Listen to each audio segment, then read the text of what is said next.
So after completing wave on string, now we are going to study sound wave.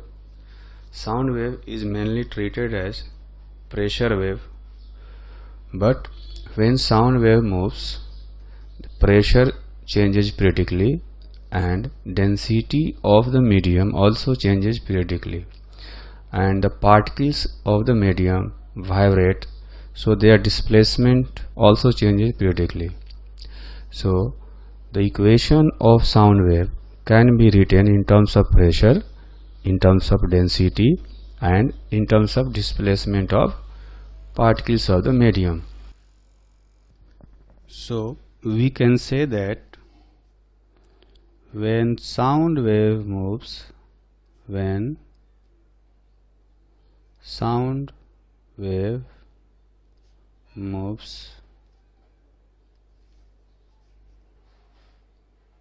pressure and density of medium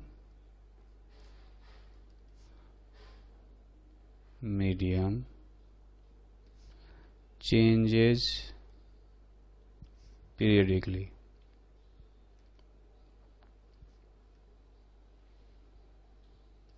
Also,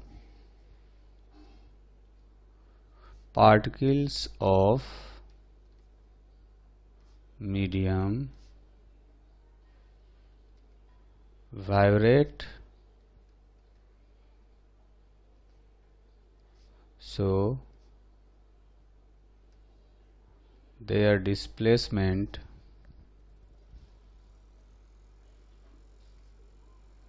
also changes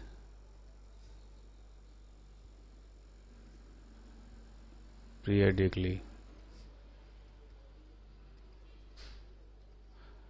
तो हम ये कह सकते हैं कि जब साउंड वेव ट्रेवल करता है तो तीन जो है क्वांटिटी चेंज होती हैं। कौन कौन सी? एक तो प्रेशर, दूसरा डेंसिटी ऑफ द मीडियम, और तीसरा है डिस्प्लेसमेंट ऑफ पार्टिकल, है ना। ये तीन चीज़ें पीरियडिकली चेंज होती हैं। इसलिए साउंड वेव का जो इक्वेशन है वो प्रेशर के टर्म में भी लिखा जा सकता है, डेंसिटी के टर्म में भी लिखा जा सकता है, और डिस्प्लेसमेंट के टर्म में भी लिखा जा सकता है। So we can say that equation of sound wave can be written in terms of pressure, density, and displacement of the particles of medium, है ना। तो ये तीन डिफरेंट क्वांटिटी के टर्म में जो है साउंड वेव का इक्वेशन लिखा जा सकता है, but sound wave is mainly treated as pressure wave। तो इसको साउंड वेव को मेनली प्रेशर वेव माना जाता है, इसलिए हमें स्पेशली प्रेशर वेव का जो इक्वेशन होता है उस पर खास ध्यान देना है, उस पर स्पेशल हमें ध्यान रखना है। ठीक है, तो अभी हम आगे जानेंगे कि किस तरह से जब साउंड ट्रेवल करता है तो प्रेशर चेंज होता है, डेंसिटी चेंज होता है, और पार्टिकल का जो डिस्प्लेसमेंट है वो भी पीरियडिकली चेंज होता है। ये अभी हम लोग आगे जानेंगे। उससे पहले साउंड का क्लासिफिकेशन जान लेते हैं। तो साउंड जो होता है उसको बेसिकली तीन पार्ट्स में क्लासिफाई किया जा सकता है ना। एक होता है इंफ्रासोनिक साउंड, वैसा साउंड जिसकी फ्रिक्वेंसी जो है वो 20 हर्ट्ज से कम होती है, frequency is less than 20 hertz. दूसरा होता है ऑडिएबल साउंड, ऑडिएबल साउंड जिसे कि हम लोग सुन सकते हैं, है ना। इसकी फ्रिक्वेंसी जो होती है ऑडिएबल साउंड की, इसकी फ्रिक्वेंसी होती है 20 हर्ट्ज से ज़्यादा और 20,000 हर्ट्ज से कम, ठीक। और जो थर्ड साउंड होता है उसको कहा जाता है अल्ट्रासोनिक साउंड। अल्ट्रासोनिक साउंड जो है वो हम नहीं सुन सकते और इंफ्रासोनिक साउंड भी हम नहीं सुन सकते, है ना। तो इसमें जो है ये है कि इसकी जो फ्रिक्वेंसी होती है अल्ट्रासोनिक साउंड की, उसकी फ्रिक्वेंसी होती है ग्रेटर देन 20,000 हर्ट्ज, ठीक है। तो ये हो गया क्लासिफिकेशन साउंड का। इसके बाद हम लोग ये जानते हैं कि प्रेशर, डेंसिटी और पार्टिकल का डिस्प्लेसमेंट टाइम के साथ में, पोजीशन के साथ में कैसे चेंज होते हैं। जैसा कि हम जानते हैं साउंड वेव एक मैकेनिकल वेव है जिसको चलने के लिए मीडियम की ज़रूरत होती है ना। और साउंड वेव जो है एक लॉन्गिट्यूडिनल वेव भी है जिसमें पार्टिकल और वेव दोनों एक ही डायरेक्शन में पैरेलल मोशन करते हैं, ठीक है। तो आप यहाँ देखेंगे हमने एक सोर्स बनाया है, ये है सोर्स, और सोर्स से साउंड जो है वो बाहर निकल रहा है, तो ऑब्जर्वर कहीं इधर है। तो वैसे जो साउंड है वो सोर्स से निकल करके हर तरफ फैलता है ना। लेकिन हम लोग सिर्फ वो डायरेक्शन ले रहे हैं जिधर साउंड जाएगा तो ऑब्जर्वर की तरफ पहुंचेगा, है ना। ये डायरेक्शन, सपोज ये अपना एक्स एक्सिस है, तो एक्स डायरेक्शन में साउंड जा रहा है। तो इसमें आप देखेंगे कि हमने कुछ लाइंस दिखाई है, कुछ ब्लू लाइंस दिखाई है, कुछ रेड लाइंस दिखाई है। जो ब्लू लाइंस दिखाई है वहाँ पर डेंसिटी बहुत ज़्यादा है ना, और जहाँ पर रेड लाइंस दिखाई है वहाँ पर डेंसिटी बहुत कम है, ठीक है। तो जो ब्लू लाइंस दिखाई गई है उसको हम लोग इनको कहते हैं कंप्रेशन, है ना। ये ब्लू वाली जो है तीनों जो दिखाया गया है, एक यहाँ भी दिखाया है, इन तीनों को हम लोग कहते हैं कंप्रेशन। कंप्रेशन का मतलब हुआ कि वहाँ पर जो एयर है वो कंप्रेस हो गया है, यानी वहाँ पर प्रेशर ज़्यादा हो गया है, ठीक है। और जो रेड लाइंस दिखाई है वहाँ पर डेंसिटी देखेंगे कम है लाइंस की डेंसिटी होने का मतलब कम होने का मतलब है कि यहाँ पर जो एयर है उसकी डेंसिटी काफ़ी कम है और इसलिए इसको हम लोग कहते हैं रेयरफेक्शन, ठीक। यहाँ पर क्या है कि एयर की डेंसिटी कम हो गई है तो प्रेशर भी यहाँ पर कम हो गया है, ठीक है। उसी को अगर देखेंगे आप तो यहाँ पर हमने ग्राफ में दिखाया है।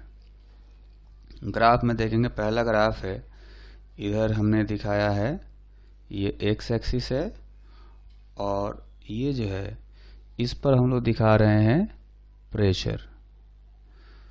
तो प्रेशर जो है जो यहाँ पर दिखाया गया है ये है एटमॉस्फेरिक प्रेशर PATM, ठीक है। ये वाला पॉइंट मतलब हमेशा जो है अगर साउंड ट्रेवल नहीं कर रहा हो तो एटमॉस्फेरिक प्रेशर होता है ना। और जहाँ पर कंप्रेशन होता है वहाँ पर प्रेशर का जो वैल्यू है वो चेंज हो जाता है ना, कुछ बढ़ जाता है। जो बढ़ता है उसका मैक्सिमम वैल्यू जो होता है वो होता है PATM प्लस P0, जहाँ पर P0 क्या है, इसको कहते हैं मैक्सिमम प्रेशर चेंज या प्रेशर एम्पलीट्यूड, ठीक है। तो यहाँ पर देखेंगे अगर एटमॉस्फेरिक प्रेशर से P0 ज़्यादा होता है, जहाँ पर कंप्रेशन हो तो जहाँ पर रेयरफेक्शन होगा वहाँ पर एटमॉस्फेरिक प्रेशर से प्रेशर कम हो जाता है। तो जहाँ पर रेयरफेक्शन है वहाँ पर देखेंगे कि एटमॉस्फेरिक प्रेशर से जो है एक्चुअल प्रेशर कम हो गया है। ठीक है, तो जहाँ पर कंप्रेशन है, जैसे ये वाला पार्ट देखेंगे कंप्रेशन है ना, तो इस कंप्रेशन वाले रीजन में प्रेशर हर जगह इक्वल नहीं है। ठीक, यहाँ देखेंगे प्रेशर एटमॉस्फेरिक है, यहाँ भी एटमॉस्फेरिक है, और इधर जाने पर धीरे धीरे प्रेशर बढ़ रहा है। बढ़ते बढ़ते जो बिल्कुल बीच वाला वैल्यू है वहीं पर एटमॉस्फेरिक प्रेशर से पी नॉट ज़्यादा हुआ है। ठीक है,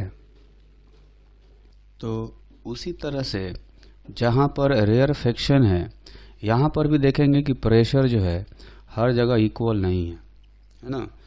ये जो कंप्रेशन वाला रीजन दिख रहा है आपको यहाँ पर, ये इस रीजन में प्रेशर दिखाएगा यहाँ पर। तो जो बिल्कुल इसका मिड पॉइंट है उस पॉइंट पर प्रेशर सबसे कम है। ये यहाँ है PATM माइनस पी नॉट, और उस पॉइंट से जैसे ही राइट में जाएंगे या लेफ्ट में जाएंगे, दोनों तरफ प्रेशर का जो वैल्यू है वो धीरे धीरे बढ़ रहा है ना। और बढ़ते बढ़ते इस पॉइंट पर आकर के वो एटमॉस्फेरिक प्रेशर हो गया, और इस पॉइंट पर भी आकर के एटमॉस्फेरिक हो गया है ना। वैसे ही हर कंप्रेशन और रेयरफेक्शन में है, हर कंप्रेशन में प्रेशर जो है एटमॉस्फेरिक से ज़्यादा है, लेकिन वो यूनिफॉर्म नहीं है। बीच में सबसे ज़्यादा है और बाकी पॉइंट पर थोड़े से कम है वहाँ से। उसी तरह से रेयरफेक्शन में जो सबसे बीच वाला पॉइंट है, मिड पॉइंट है, वहाँ पर प्रेशर सबसे मिनिमम है।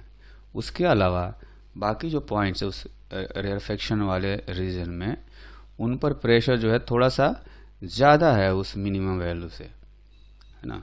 तो ये हो गया प्रेशर वर्सेस एक्स ग्राफ। ठीक है, अब हम देखेंगे यहाँ पर एक और ग्राफ बनाएंगे। ये ग्राफ है चेंज इन प्रेशर, है ना, चेंज इन प्रेशर। तो इसमें देखेंगे कि जैसे यहाँ पर मीन पोजीशन में हमने क्या दिखाया था, एटमॉस्फेरिक प्रेशर। ठीक है, यहाँ पर मीन पर दिखाएंगे एटमॉस्फेरिक प्रेशर का मतलब कि जीरो चेंज, तो जीरो होगा यहाँ पर, और जो मैक्सिमम चेंज हो सकता है वो कंप्रेशन वाले रीजन में होगा, और वो पी नॉट के बराबर होगा, है ना। तो जो मीन वैल्यू था एटमॉस्फेरिक, उससे पी नॉट ज़्यादा होगा वहाँ पर मिड पॉइंट पर कंप्रेशन के। उसी तरह से जहाँ पर रेयरफेक्शन है वहाँ पर प्रेशर जो है एटमॉस्फेरिक से पी नॉट कम होगा अगर मिड पॉइंट की बात करें तो। ठीक है, तो यहाँ पर लिखेंगे जो चेंज है वो है माइनस पी नॉट। तो हर जगह जो चेंज है वो इक्वल नहीं है। तो ये हो गया pressure change versus x graph. उसी तरह से ये तो प्रेशर चेंज का हो गया। हम लोग एक और ग्राफ प्लॉट कर सकते हैं, डेंसिटी वर्सेस एक्स। जहाँ पर प्रेशर ज़्यादा होगा वहाँ पर डेंसिटी भी ज़्यादा होता है ना। तो डेंसिटी का जो वेरिएशन है वो और जो प्रेशर का वेरिएशन है वो बिल्कुल एक जैसा है। जहाँ पर प्रेशर मैक्सिमम होगा वहाँ पर डेंसिटी भी मैक्सिमम होगा। तो ये एक्चुअली हम लोग लिख रहे हैं चेंज इन डेंसिटी। ठीक है, तो चेंज इन डेंसिटी ज़ीरो होगा अगर मीन वैल्यू की बात करें, और जहाँ कंप्रेशन होगा वहाँ पर डेंसिटी बढ़ गई होगी। कितनी बढ़ गई होगी, मान लेते हैं रो नॉट। रो नॉट को डेंसिटी एम्पलीट्यूड कहा जाता है। उसी तरह से जहाँ पर रेयरफेक्शन होगा वहाँ भी डेंसिटी जो है वो पहले से जो ओरिजिनल वैल्यू था वहाँ से कम हो गई होगी, और इसलिए जो चेंज है उसको हम लोग कहेंगे माइनस रो नॉट। ठीक है, तो डेंसिटी भी देखेंगे कि पूरे कंप्रेशन वाले रीजन में, पूरे रीजन में डेंसिटी यूनिफॉर्म नहीं है। जो मिड पॉइंट है वहाँ पर डेंसिटी सबसे ज़्यादा है और उसके आसपास में थोड़ा कम है। उसी तरह से रेयरफेक्शन में आप देखेंगे कि प्रेशर जो है वो यूनिफॉर्म नहीं है। जो मिड पॉइंट है वहाँ पर प्रेशर सबसे कम, वहाँ पर डेंसिटी सबसे कम है, और उसके अगल बगल वाले पॉइंट्स पर डेंसिटी थोड़ी सी ज़्यादा है उस मिनिमम वैल्यू से। ठीक, तो इस तरह से जैसे प्रेशर चेंज करता है वैसे ही डेंसिटी भी चेंज करता है। जहाँ पर कंप्रेशन ज़्यादा होता है वहाँ पर प्रेशर और डेंसिटी दोनों ही ज़्यादा होते हैं, है ना। अच्छा, अब आते हैं हम लोग देखते हैं डिस्प्लेसमेंट वर्सेस एक्स। साउंड के केस में जो डिस्प्लेसमेंट है, आप देखेंगे कि जो पार्टिकल है, ये पार्टिकल बिल्कुल एक्स एक्सिस के पैरेलल ही एसएचएम करता है अपनी पोजीशन पर, अपने मीन पोजीशन के अबाउट। तो चूंकि एक्स एक्सिस के पैरेलल ही करता है तो इसके डिस्प्लेसमेंट को हम लोग वाई नहीं लिख सकते, है ना। और एक्स इसलिए नहीं लिखते क्योंकि एक्स हम लोग वेव का डिस्प्लेसमेंट लेते हैं, इसलिए इसको पार्टिकल का डिस्प्लेसमेंट को एक नया सिंबल दिया जाता है साउंड के केस में एस, है ना। ये एस जो है ये है डिस्प्लेसमेंट ऑफ पार्टिकल और मॉलिक्यूल। ठीक है, तो देखेंगे कि जो डिस्प्लेसमेंट है वो मैक्सिमम वहाँ पर है जहाँ पर डेंसिटी में चेंज ज़ीरो है या प्रेशर में चेंज ज़ीरो है ना। तो इस तरह से होता है कि जहाँ पर डेंसिटी मैक्सिमम होती है वहाँ पर डिस्प्लेसमेंट कम होता है।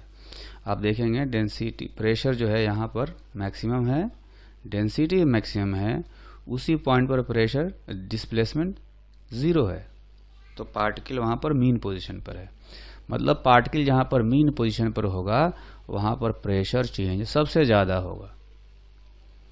ठीक है, अच्छा, पार्टिकल जहाँ एक्सट्रीम पोजीशन पर होंगे, जैसे ये पॉइंट हो गया, ये पॉइंट हो गया और ये पॉइंट हो गया, जहाँ पर पार्टिकल्स का डिस्प्लेसमेंट मैक्सिमम होगा वहाँ पर प्रेशर और डेंसिटी में चेंज मिनिमम होगा, यानी ज़ीरो होगा।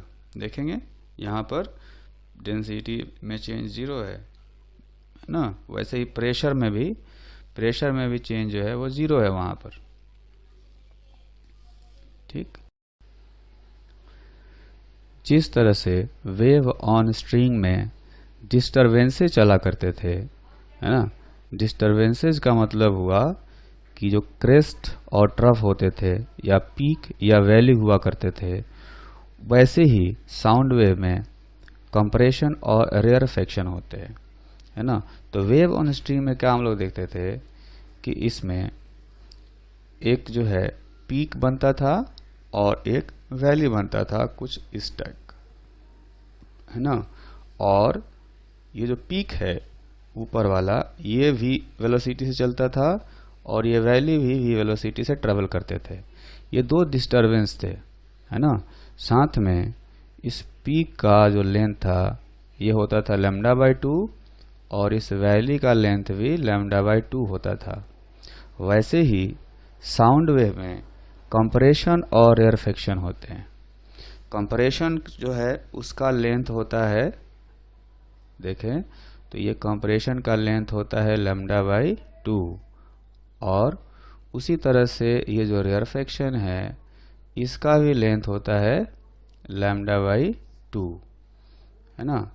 तो अगर हम ग्राफ प्लॉट करें यहाँ पर प्रेशर और एक्स का, तो ये जो कंप्रेशन वाला रीजन दिख रहा है उसको रिप्रेजेंट करता है ये वाला पार्ट, है ना। तो इसका जो लेंथ होगा ये भी λ/2 होना चाहिए, है ना।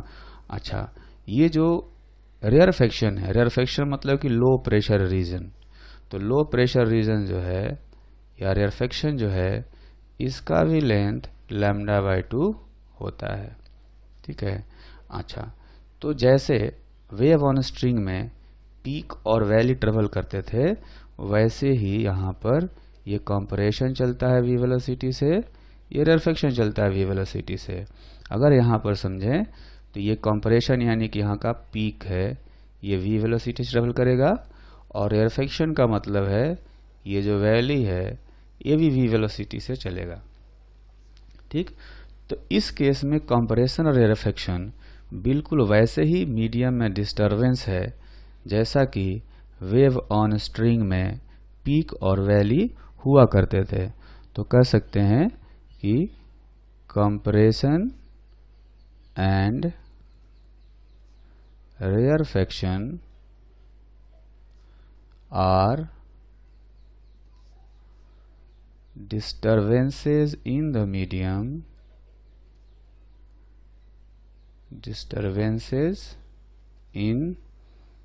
medium which move with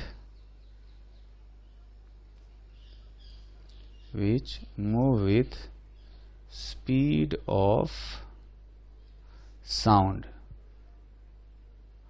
तो साउंड वेव जो है वो जिस स्पीड से ट्रेवल करता है यानी कि v से, उसी स्पीड से कंप्रेशन और रेयरफेक्शन ट्रेवल करते हैं, है ना। सोर्स से साउंड निकलेगा और ऑब्जर्वर के कान तक ये कंप्रेशन और रेयरफेक्शन ही पहुंचते हैं। तो जैसा कि हमें पता है कि कोई भी वेव जो है वो t टाइम में लैम्डा डिस्टेंस ट्रेवल करता है, t टाइम में लैम्डा डिस्टेंस ट्रेवल करता है, तो t/2 टाइम में λ/2 डिस्टेंस ट्रेवल करेगा, है ना। तो इसका मतलब तो ये हुआ कि ये जो कंप्रेशन है ना, ये जो कंप्रेशन है इसका लेंथ है λ/2। तो t/2 टाइम में ये जो कंप्रेशन है वो इस रेयरफेक्शन की जगह पर आ चुका होगा, है ना, क्योंकि जो यहाँ वाला पॉइंट है λ/2 ट्रेवल करके यहाँ पहुँच जाएगा और यहाँ वाला पॉइंट इस जगह आ चुका होगा, यानी पूरा कंप्रेशन रेयरफेक्शन की जगह ले चुका होगा। फिर ये जो रेयरफेक्शन है वो इस कंप्रेशन की जगह आ चुका होगा, है ना। दोनों का लेंथ λ/2 है, तो ये वाला पॉइंट यहाँ पहुँचेगा t/2 टाइम में, यानी λ/2 ट्रेवल करके, और ये वाला पॉइंट यहाँ पहुँच चुका होगा। तो ये पूरा रेयरफेक्शन इस कंप्रेशन की जगह होगा। तो ये कहा जा सकता है कि t/2 टाइम बाद सारे कंप्रेशन की जगह पर रेयरफेक्शन आ चुके होंगे और रेयरफेक्शन की जगह पर कंप्रेशन आ चुके होंगे, है ना। तो t/2 टाइम बाद तो ऐसा होगा कि सारे कंप्रेशन रेयरफेक्शन का पोजीशन इंटरचेंज हो चुका होगा। तो t टाइम बाद क्या होगा, तो हम जानते हैं कि t टाइम में जो वेव है या जो डिस्टरबेंस है वो लैम्डा डिस्टेंस ट्रेवल करता है ना। तो होगा क्या कि जो ये पहला कंप्रेशन है, पहला कंप्रेशन का ये वाला जो एंड है वो यहाँ पहुँच चुका होगा, कितना डिस्टेंस ट्रेवल करके, ये एक टाइम पीरियड में लैम्डा डिस्टेंस ट्रेवल करके ये वाला एंड जो है वो यहाँ पहुँच चुका होगा। उसी तरह से ये वाला जो एंड है ये यहाँ पहुँच जाएगा, उतना ही लैम्डा डिस्टेंस जो है ये ट्रेवल करेगा, ठीक है। तो इसका मतलब तो ये हुआ कि जो कंप्रेशन है वो इस कंप्रेशन की जगह ले लेगा, है ना। उसी प्रकार कह सकते हैं कि ये जो रेयरफेक्शन है वो इस रेयरफेक्शन की जगह ले लेगा, है ना। अच्छा, और यहाँ जो कंप्रेशन है वो इस कंप्रेशन की जगह ले लेगा। तो इसका मतलब ये हुआ कि एक टाइम पीरियड बाद जहाँ पहले कंप्रेशन था वहाँ पर फिर से कंप्रेशन आ जाएगा, जहाँ रेयरफेक्शन था पहले वहाँ फिर से रेयरफेक्शन आ जाएगा। इसका मतलब ये हुआ कि किसी पॉइंट का जो प्रेशर है वो जितना अभी था एक टाइम पीरियड बाद फिर से वापस उतना ही हो जाएगा, है ना। तो ये कहा जा सकता है कि किसी पॉइंट का प्रेशर जो है वो पीरियडिकली चेंज होता है और एक टाइम पीरियड बाद फिर से उसकी जो वैल्यू है उतनी ही हो जाती है जितनी कि पहले रहती है। तो हम ऐसा करते हैं, यहाँ पर हमने ग्राफ प्लॉट कर रखा है प्रेशर और एक्स का। तो यहाँ पर जो मैक्सिमम वैल्यू होता है प्रेशर का वो हम लोग लिखते हैं PATM प्लस P0। जो प्रेशर का मीन वैल्यू होता है वो होता है PATM, और जो प्रेशर का मिनिमम वैल्यू होता है वो होता है PATM माइनस P0, ठीक है। तो ये हो गया प्रेशर और एक्स का ग्राफ। अब हम लोग चाहते हैं कि प्रेशर और टाइम का ग्राफ प्लॉट करना चाहते हैं। यहाँ पर PATM प्लस P0, यहाँ पर PATM जो मीन वैल्यू है और जो मिनिमम वैल्यू है प्रेशर का वो होगा PATM माइनस P0। तो इस पर हमने रख दिया प्रेशर, और जो x एक्सिस है इस पर हम रख देते हैं टाइम। हम प्रेशर और टाइम का ग्राफ प्लॉट करना चाहते हैं, तो उसके लिए हमें क्या करना पड़ेगा, हमें x को फिक्स्ड करना पड़ेगा, है ना। तो इसमें हम लोग क्या करेंगे, x इज फिक्स्ड, और x फिक्स्ड करने का मतलब हुआ कि हमने एक पॉइंट को फिक्स्ड कर दिया या एक पार्टिकल को फिक्स्ड कर दिया। ठीक है, तो मान लेते हैं हम लोग एक पॉइंट लेते हैं यहाँ पर, इस पॉइंट को एक नाम दे देते हैं A। ठीक है, अगर px ग्राफ में देखें तो वो पॉइंट ये कहलाएगा, ये पॉइंट भी A है। ठीक है, अब इस पॉइंट A पर जो प्रेशर वेरी करेगा टाइम के साथ में, वो हम लोग दिखा रहे हैं यहाँ पर, है ना। ये हम लोग दिखा रहे हैं कहाँ पर, pressure at point A। Point A इसलिए हम लोग कर रहे हैं कि पॉइंट A जो है उसका जो भी पोजीशन है x, ये x हमने फिक्स कर दिया है ना। तो x हमने फिक्स कर दिया, तो अब उस पॉइंट का जो प्रेशर है वो टाइम के साथ सिर्फ वेरी करेगा। तो देखेंगे कि ये जो पॉइंट A है, यहाँ पर पहले ये जो कंप्रेशन है ये पहुँचेगा, उसके बाद ये फिर रेयरफेक्शन पहुँचेगा इधर ट्रेवल करते हुए। ठीक है, तो कंप्रेशन वाले पार्ट को ये वाला रीजन जो है ग्राफ में रिप्रेजेंट कर रहा है, और रेयरफेक्शन को ये वाला, है ना। तो ये जो कंप्रेशन है, ये कंप्रेशन उस पॉइंट A की तरफ जो है राइटवर्ड डायरेक्शन में ऐसे बढ़ रहा होगा, है ना। तो अगर कहें कि जीरो टाइम पर, मतलब अभी पॉइंट A है, यहाँ पर अभी जो प्रेशर है वो है एटमॉस्फेरिक प्रेशर, तो यहाँ पर ग्राफ में देखेंगे एटमॉस्फेरिक प्रेशर दिख रहा है। ठीक, अच्छा, अब ये जो पीक है, मतलब कह सकते हैं कि कंप्रेशन का जो मिड पॉइंट है ये वाला, ये मिड पॉइंट यानी कि मैक्सिमम प्रेशर वाला जो वैल्यू है, जो पॉइंट है, वो λ/4 डिस्टेंस ट्रेवल करके जो है पॉइंट A के पास पहुंचेगा। तो λ/4 टाइम पहुंचने, डिस्टेंस ट्रेवल करने में कितना टाइम लेगा, T/4। तो अब ग्राफ में देखेंगे, इस टाइम वाले ग्राफ में ये T/4 टाइम बाद यहाँ का जो प्रेशर है वो मैक्सिमम हो गया, कितना, PATM प्लस P0।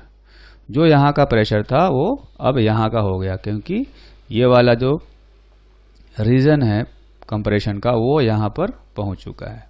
ठीक, अच्छा, कुछ देर बाद क्या होगा, ये जो पॉइंट है, ये पॉइंट यानी कह लें कंप्रेशन का जो लेफ्ट एंड है, ये वाला एंड, ये एंड λ/2 डिस्टेंस ट्रेवल करके उस पॉइंट A पर पहुंचेगा। अगर यहाँ देखें तो λ/2 डिस्टेंस ट्रेवल करके ये पॉइंट इस पॉइंट A के पास पहुंचेगा। तो कितना टाइम लेगा, T/2 टाइम लेगा λ/2 ट्रेवल करने में। तो देखेंगे कि T/2 टाइम बाद ये जो पॉइंट है, यहाँ का प्रेशर एटमॉस्फेरिक प्रेशर था, वही प्रेशर फिर से पॉइंट A के पास पहुंच गया, यानी फिर से यहाँ पर एटमॉस्फेरिक प्रेशर हो गया पॉइंट A पर। तो देख सकते हैं कि T/2 टाइम बाद वहाँ का प्रेशर एटमॉस्फेरिक दिख रहा है। ठीक, उसके बाद क्या होगा कि अब ये कंप्रेशन वहाँ से क्रॉस कर गया, तो अब ये रेयरफेक्शन जो है, ये वाला रेयरफेक्शन, अब ये आगे बढ़ेगा इधर। ठीक, तो अब इस रेयरफेक्शन का जो मिड पॉइंट है, ये पॉइंट, ये मिड पॉइंट पर प्रेशर बिल्कुल मिनिमम है, मतलब एटमॉस्फेरिक प्रेशर से बहुत कम है। तो ये पॉइंट A तक जाने में कितना डिस्टेंस ट्रेवल करेगा, 3 λ/4। तो 3 λ/4 ट्रेवल करने में जो टाइम लेगा वो टाइम हो जाएगा 3T/4, है ना। तो 3T/4 टाइम बाद देखेंगे कि उस पॉइंट A का प्रेशर यहाँ पर दिखाया गया है, जो कि मिनिमम है, PATM माइनस P0। जो इस पॉइंट का प्रेशर था PATM माइनस P0, वो पॉइंट A का हो गया अभी, है ना, यहाँ से दिख रहा है। अच्छा, उसके बाद क्या होगा, फिर ये वाला पॉइंट जो है, ये पॉइंट टोटल देखेंगे तो लैम्डा डिस्टेंस ट्रेवल करके पॉइंट ए तक पहुंचेगा। तो लैम्डा डिस्टेंस ट्रेवल करने में कितना टाइम लेता है? टी टाइम लेता है ना। तो टी टाइम बाद जब ये पॉइंट वहां पहुंचेगा तो यहाँ का प्रेशर जो एटमॉस्फेरिक प्रेशर है वो फिर से ए के पास हो जाएगा, है ना। तो देखेंगे यहाँ पर इस ग्राफ में, पीटी ग्राफ में, कि टी टाइम बाद फिर से यहाँ का जो प्रेशर है, पॉइंट ए का जो प्रेशर है वो एटमॉस्फेरिक प्रेशर हो गया, है ना। तो इस तरह से किसी एक पॉइंट का जो प्रेशर है वो टाइम के साथ में धीरे धीरे वेरी कर रहा है पीरियडिकली, है ना। अच्छा, तो ये तो एटमॉस्फेरिक प्रेशर से कितना ऊपर हुआ प्रेशर, कितना कम हुआ प्रेशर, ये हमने देख लिया, है ना। उसी तरह से हम लोग डेंसिटी का ग्राफ अगर प्लॉट करें, डेंसिटी वर्सेस टाइम ग्राफ, तो ये ग्राफ भी बिल्कुल जो है प्रेशर जैसा ही चेंज होता है ना। अगर प्रेशर का मीन वैल्यू होगा PATM तो डेंसिटी का भी मीन वैल्यू होगा, है ना। तो हम डेंसिटी में चेंज को यहाँ पर लिख रहे हैं, ठीक है। तो डेंसिटी में चेंज को हम लोग लिखेंगे तो यहाँ पर चेंज इन डेंसिटी 0 होगा जब एटमॉस्फेरिक प्रेशर है, मतलब प्रेशर में भी कोई चेंज नहीं है, ठीक। उसके बाद जब देखेंगे प्रेशर मैक्सिमम है तो डेंसिटी में चेंज जो है वो भी मैक्सिमम है ना। तो ये हम लोग कर देते हैं रो नॉट। रो नॉट क्या है? डेंसिटी का एम्पलीट्यूड है, ठीक। जब देखेंगे प्रेशर एटमॉस्फेरिक हुआ तो फिर से डेंसिटी में चेंज 0 हो गया। जब प्रेशर मिनिमम हुआ तो डेंसिटी भी मिनिमम हो गया। तो डेंसिटी मिनिमम हो गया मतलब जिसमें जो चेंज है वो हो गया माइनस रो नॉट। तो इस तरह से जिस तरह से प्रेशर वेरी करता है वैसे ही डेंसिटी भी वेरी करता है। तो अब हम देखेंगे डिस्प्लेसमेंट का, है ना। इस एक्सिस पर रखते हैं डिस्प्लेसमेंट और इस एक्सिस पर हम लोग रखते हैं टाइम, ठीक है। तो डिस्प्लेसमेंट को यहाँ से हम लोग एस से डिनोट करते हैं। तो डिस्प्लेसमेंट कुछ इस तरह से वेरी करता है। जब देखेंगे कि प्रेशर जो है वो 0 यानी कि एटमॉस्फेरिक प्रेशर है, डेंसिटी में भी चेंज नहीं हुआ है, 0 चेंज है, तो डिस्प्लेसमेंट जो है वो मैक्सिमम है ना। अच्छा, जब प्रेशर मैक्सिमम है, डेंसिटी मैक्सिमम है, तो डिस्प्लेसमेंट देखेंगे 0 है ना। तो इस तरह से कहा जा सकता है कि प्रेशर और डेंसिटी इन दोनों के जो वैल्यू है वो एक ही तरह से वेरी करते हैं। जब प्रेशर मैक्सिमम होता है तो डेंसिटी भी मैक्सिमम होता है। जब प्रेशर में चेंज 0 होता है तो डेंसिटी में भी चेंज 0 होता है।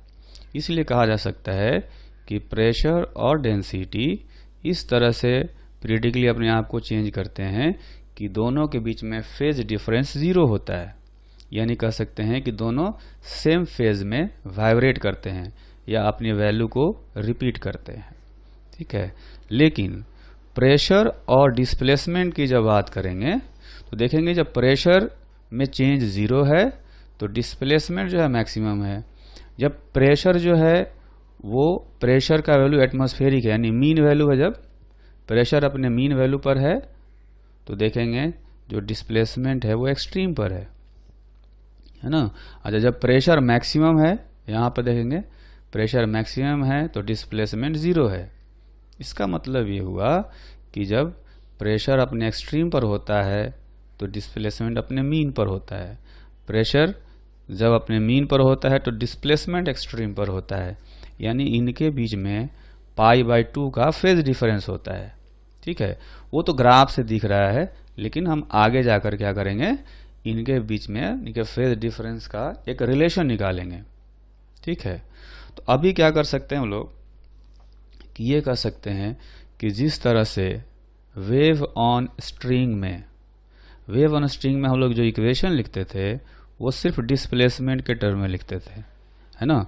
यहाँ पर क्या करेंगे, यहाँ पर हम लोग जो है इक्वेशन को लिखेंगे प्रेशर, डेंसिटी और डिस्प्लेसमेंट, इन तीनों के टर्म में लिखेंगे, है ना। तो कहा जा सकता है so equation of sound wave can be written in terms of pressure, density and displacement. ऐसा इसलिए क्योंकि जो साउंड वेव जब चलता है तो तीन क्वांटिटी जो है वो पीरियडिकली चेंज होती है। कौन कौन सी? एक प्रेशर, दूसरा डेंसिटी और तीसरा डिस्प्लेसमेंट, है ना। जब वेव ऑन स्ट्रिंग चलता था तो एक ही क्वांटिटी चेंज होती थी, पार्टिकल का डिस्प्लेसमेंट। जब साउंड वेव चलता है तो तीन तरह की क्वांटिटी पीरियडिकली अपने आप को चेंज करती है, प्रेशर, डेंसिटी और डिस्प्लेसमेंट। इसलिए जब साउंड वेव का इक्वेशन हम लोग लिखते हैं तो इन तीनों के टर्म में लिखते हैं, प्रेशर के टर्म में भी लिखते हैं, डेंसिटी के टर्म में भी लिखते हैं और डिस्प्लेसमेंट के टर्म में भी लिखते हैं। तो आगे हम लोग इनका इक्वेशन जो है वो डिराइव करने वाले हैं।